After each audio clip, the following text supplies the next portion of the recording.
BNP পরিবারের সভাপতি সহ মঞ্চে উপস্থিত সম্মানিত নেতৃবৃন্দ এবং আমার সামনে উপস্থিত বিশেষ করে গুম, খুন, বিভিন্নভাবে নির্যাতিত ব্যক্তি এবং পরিবারের উপস্থিত সদস্যবৃন্দ, আসসালামু আলাইকুম। আজকে আহ, আমরা এমন কতগুলো মানুষ অথবা এমন কতগুলো মানুষের পরিবারের সদস্যদেরকে নিয়ে একটি অনুষ্ঠান করছি, যাদের ত্যাগ, আত্মত্যাগের কারণ হচ্ছে আমাদের এই আজকের মুক্ত বাংলাদেশ।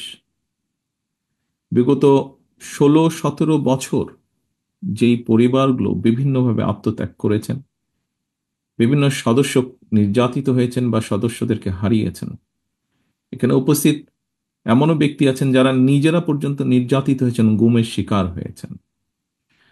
এই মানুষগুলোর আত্মত্যাগের কারণেই কিন্তু আজকের এই মুক্ত বাংলাদেশ, যেখানে কোটি কোটি মানুষ কম বেশি মুক্তভাবে শ্বাস নিতে পারছে। আজকে যেই পরিবারগুলো আপনারা আজকে উপস্থিত হয়েছেন, যাদেরকে আপনারা বিভিন্নভাবে হারিয়েছেন, হারানোর মূল কারণটি কি ছিল? কারণটি ছিল এই দেশের মানুষের রাজনৈতিক অধিকারকে প্রতিষ্ঠিত করা। এই দেশের মানুষের রাজনৈতিক অধিকারের পাশাপাশি অর্থনৈতিক অধিকারকেও প্রতিষ্ঠিত করা। সংক্ষেপে বললে মানুষের অধিকারকে প্রতিষ্ঠিত করা, যেটি ছিনিয়ে নেওয়া হয়েছিল। আজকে আহ, এখানে যারা উপস্থিত আছেন, যারা নিজেরা ভিকটিম, আমি একজনকে সরাসরি এখান থেকে দেখতে পাচ্ছি, ভিকটিম খোকন মঞ্চে বসে আছে। খোকনের মতন আরো অনেকেই সামনে উপস্থিত আছেন হয়তো, একই সাথে এরকম পরিবারগুলো উপস্থিত আছেন। আহ একটি কথা আমি আমার পক্ষ থেকে কখনো বলিনি, আজকে এখানে আমি কথাটি উপস্থাপন করতে চাচ্ছি।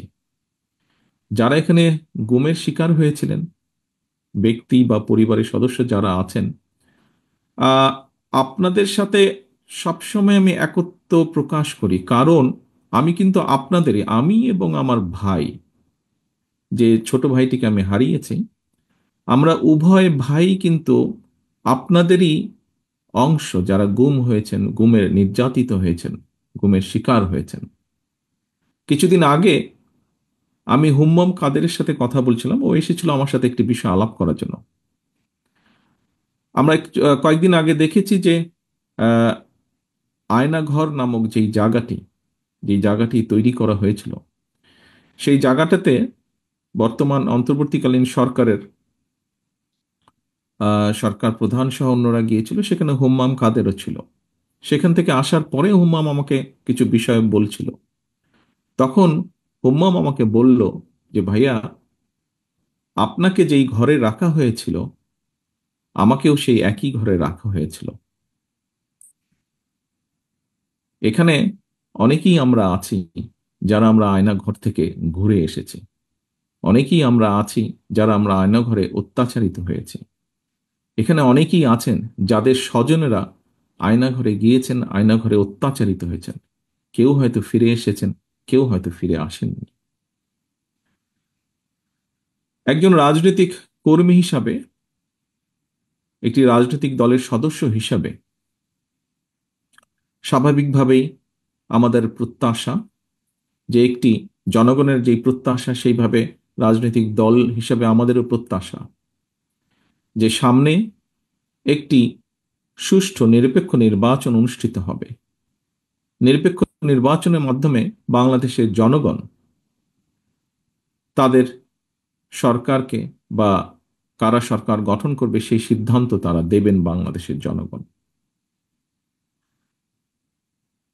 আমি দৃঢ়ভাবে বিশ্বাস করি একজন রাজনৈতিক কর্মী হিসাবে যে আগামী দিন যারা দেশ পরিচালনার দায়িত্বে পাবেন, এই দেশকে নেতৃত্ব দেওয়ার দায়িত্ব যে রাজনৈতিক দলই পাক না কেন, তাদের বিভিন্ন কর্মসূচির মধ্যে অবশ্যই একটি কর্মসূচি থাকতে হবে, এবং সেটি হলো যে মানুষগুলো এই দেশের মানুষের অধিকার প্রতিষ্ঠার জন্য নির্যাতিত হয়েছে, যে পরিবারগুলো তাদের সদস্যদেরকে হারিয়েছে অথবা নির্যাতিত হয়েছে, যে পরিবারের সদস্যরা, তাদের উপরে যে অন্যায় করা হয়েছে, আগামী দিনের যে নির্বাচিত সরকার থাকবে, জনগণের সরকার থাকবে, তাদেরকে অবশ্যই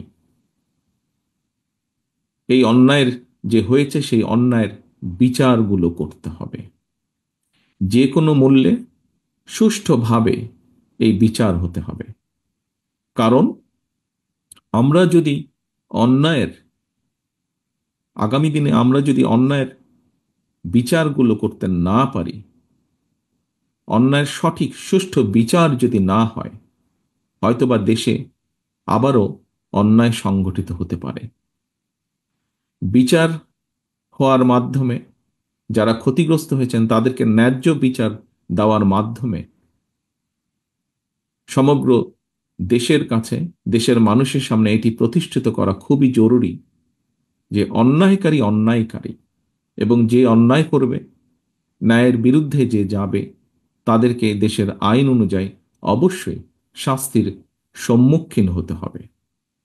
আমার আমাদের দলের অবস্থান থেকে আমরা পরিষ্কারভাবে এটি বলতে পারি যে বিএনপি বাংলাদেশ জাতীয়তাবাদী দল, তাকে যদি বাংলাদেশের মানুষ আগামী দিনে সুযোগ দেয় দেশ পরিচালনার, তাহলে অবশ্যই বিএনপির যেরকম রাজনৈতিক কর্মসূচিগুলো আছে সেই কর্মসূচিগুলোর পাশাপাশি অবশ্যই আমাদের সর্বোচ্চ চেষ্টা থাকবে যে বিগত স্বৈরাচার বিরোধী আন্দোলনে যারা ক্ষতিগ্রস্ত হয়েছেন, বিভিন্নভাবে নির্যাতিত হয়েছেন, একই সাথে জুলাই আগস্ট মাসে যারা ক্ষতিগ্রস্ত হয়েছেন, নির্যাতিত হয়েছেন, যারা শহীদ হয়েছেন, সেই বিভিন্নভাবে যাদেরকে হত্যা করা হয়েছে সেই হত্যাগুলোরও বিচার অবশ্যই ইনশাল্লাহ আমরা করব।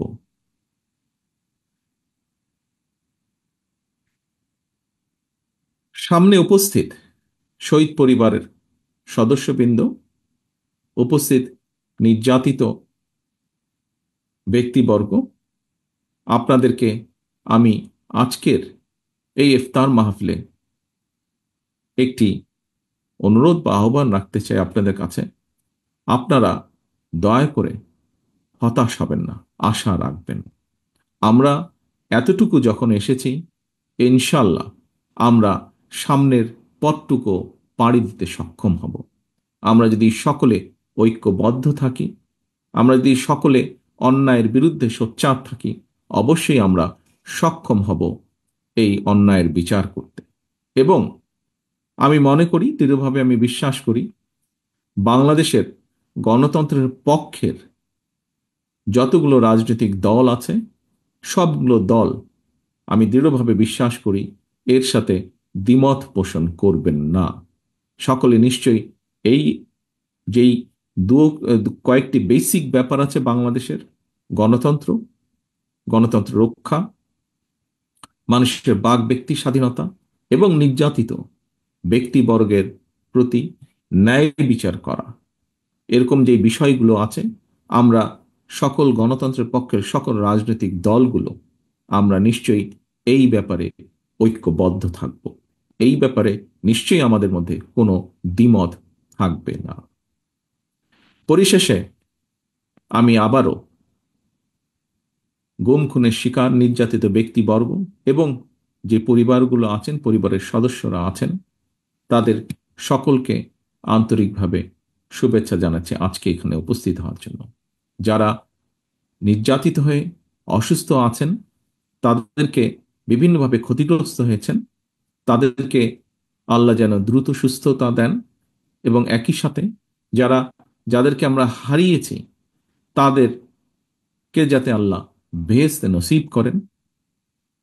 আজকের এই ইফতার মাহফিলে আমরা আল্লাহর কাছে সেই দোয়াই চাইব।